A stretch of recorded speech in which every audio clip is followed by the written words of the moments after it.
భక్తి సమాచారం. వాట్సాప్ ఛానల్లో జాయిన్ అవ్వండి. అన్ని విశేషాలు ఎప్పటికప్పుడు తెలుసుకోండి. అమ్మ, ఈ బ్రహ్మ జ్ఞానం అని అంటుంటారు కదా, ఈ జ్ఞానం ఎవరికి లభిస్తుంది? బ్రహ్మజ్ఞానము లభించటం అని లేదండి. బ్రహ్మం వేరు, బ్రహ్మ వేరు. బ్రహ్మ అంటే చతుర్ముఖ బ్రహ్మ. బ్రహ్మం అంటే ఇప్పుడు చెప్పిన చైతన్య స్థితి, ఉన్న చైతన్య స్థితి. అది అంటే ఎవరైతే ఆ అద్వైతములో, ఏకత్వములో, రెండవది లేని స్థితిలో ఉన్నదంతా ఒకటే చైతన్యము అని అనుభవించగలుగుతారు. అనుభవేద్యము అన్నారు దాన్ని.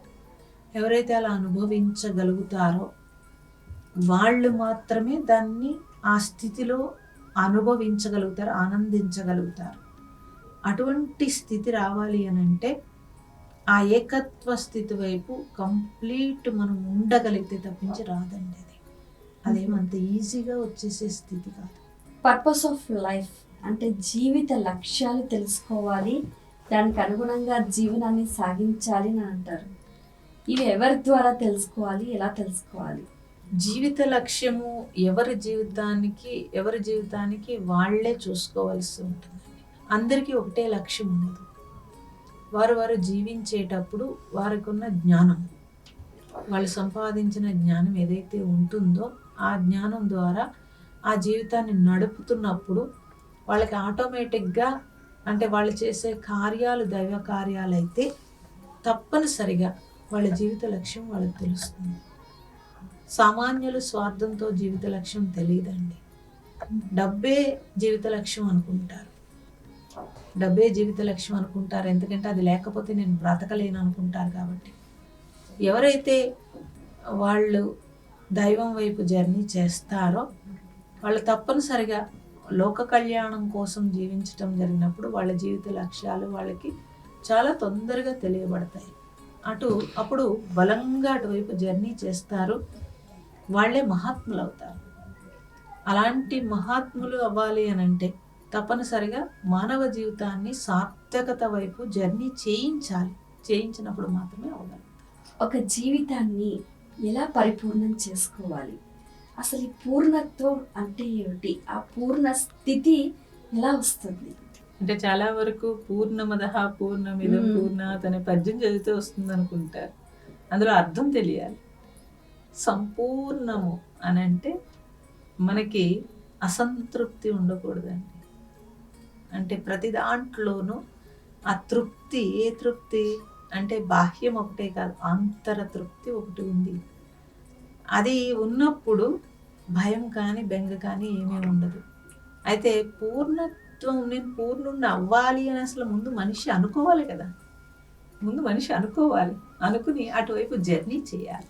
ఏది అయితే నేను సంపూర్ణుడవుతాను, ఏది చేస్తే నేను ఈ అసంతృప్తి నుంచి బయటపడతాను అనే జర్నీ ఒకటి ఉందని తెలిసి అటువైపు జర్నీ చేయాలి తప్పించి ఏమీ చేయకుండా ఒక్క ముక్కలో పూర్ణుడు అవ్వలేరు ఎవరు కూడా.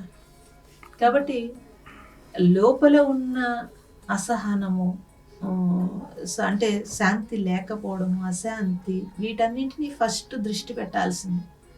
అవి తొలగిస్తే కనుక ఆ జీవిత లక్ష్యం ఏంటో తెలుస్తుంది. పూర్ణం అవడానికి జర్నీ ఒకటి ఉందని తెలుస్తుంది. అయితే ఈ పద్యం ఎందుకు పెట్టారు మరి అని అంటే, ఎవరైనా లోపల స్థితి ఇది, నీకు ఈ స్థితిని నువ్వు పొందాలి, ఇదే నీ జీవిత లక్ష్యం అని తెలియటానికి నువ్వు పూర్ణుడవి, అంతా పూర్ణత్వం ఉంది కాబట్టి అటువంటి పూర్ణం వైపు నీ జీవితం అని తెలియచేశారు మనకి.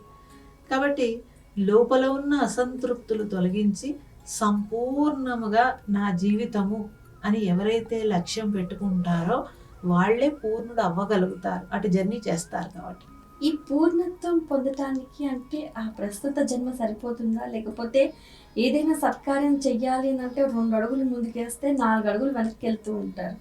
అంటే పూర్వజన్మ కర్మ వాసనలు అనేవి వెనక్కి లాగుతూ ఉంటాయి. ఆ సందర్భాల్లో ఎలా ముందుకెళ్ళాలి?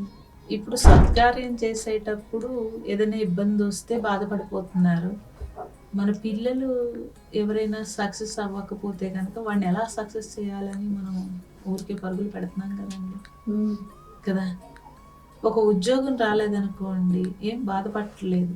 ఎలాగోలా ప్రయత్నం చేసి సంపాదిస్తుంది. ఇల్లు కట్టుకునేటప్పుడు బోల్డ్ ఆటంకాలు వస్తూ ఉంటాయి. తప్పనిసరిగా ఆ ఇల్లు కట్టేసుకోవాలని తప్పనిసరిగా ఎలాగోలా కట్టి అమ్మయ్య అనుకుంటున్నాడు. అంటే మనిషి తలుచుకుంటే చెయ్యలేదంటూ ఏదీ లేదు అని తెలుస్తోంది భౌతిక పరిస్థితుల్లో. మరి ఇక్కడ సత్కార్యాల దగ్గరికి వచ్చేటప్పటికి ఆటంకం వస్తే ఆగిపోవడం ఏంటండి కదా? అంటే అది దైవ కార్యం కాబట్టి దైవం ఎందుకు ఆటంకం పెడుతున్నాడు?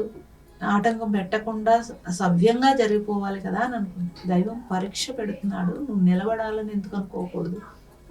ఎందుకు పరీక్ష పెట్టాలి దైవం అని అంటే, నీకు పరిణతి రావడం కోసము, అందులోంచి ఒక వైరాగ్యము మనకి తప్పనిసరిగా రావాలి. వస్తేనే పరిణతి చెందుతాడు. ఆయన దయామయుడు కాబట్టి మనకి ఆ దారిలో ఏదన్నా ఇబ్బంది వచ్చినప్పుడు ఫస్ట్ మనం నిలబడతామా లేదా టెస్టులు ఉంటాయి.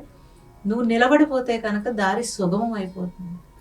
దీనికి ఉదాహరణ మనకి శ్రీకృష్ణుడు పుట్టినప్పుడు వసుదేవుడు 7 గర్భాలు భయంతో, బావమరిదే కదండి, అయినా భయంతో అప్పచెప్పేశాడు పిల్లల్ని.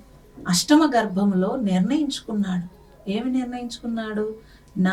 భార్యాభర్తలు ఇద్దరూ నిర్ణయించుకున్నారు, మన ప్రాణం పోయినా పర్వాలేదు, ఈ బిడ్డని ఎట్టి పరిస్థితిలో కాపాడదాం అనుకున్నారు. కాపాడదాం అనుకున్నప్పుడు దారి ఎంత సుగమైందో అది పురాణం కథ కాదండి. కాపాడదాం అనుకుని అన్నప్పుడు అన్ని దారులు సుగమైనవి. ఆఖరికి గంగ యమున కదా, యమున దగ్గర నుంచున్నప్పుడు నీళ్ళల్లో మునిగిపోతాడు. నడుము వరకు నీళ్ళు వస్తాయి, గుండెల వరకు నీళ్ళు వస్తాయి, ఇక్కడ వరకు నీళ్ళు వచ్చినా నేను చనిపోయినా పర్వాలేదు, ఈ బిడ్డని ఎలా అయినా కాపాడుతానని తట్టలో పెట్టిన బిడ్డని చేతులు పైకి పెట్టి వెళ్ళినప్పుడు యమున పాయ విడి దారి సుగమం చేసింది. అంటే అతని యొక్క సంకల్ప స్థితి అది. దాని బలం ఉంటే అన్ని దారులు ఈజీ అవుతాయండి.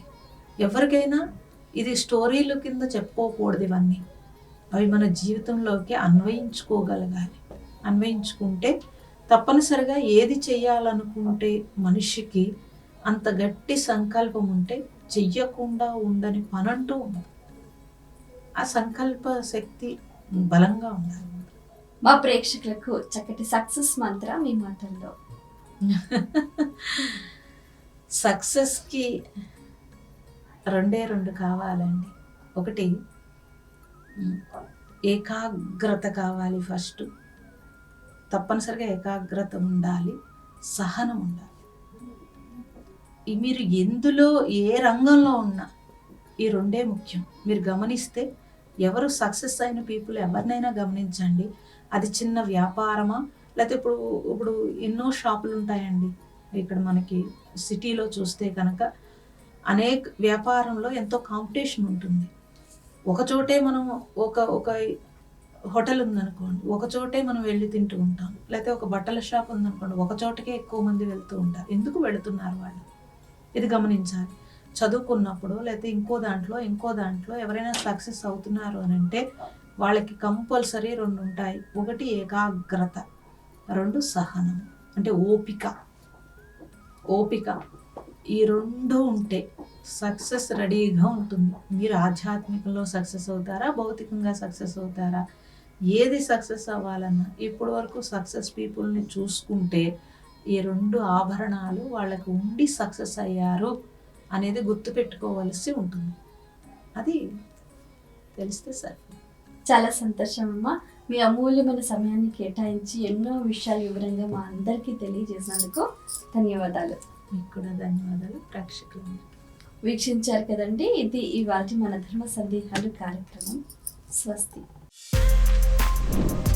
For more videos like this, subscribe Big TV channel.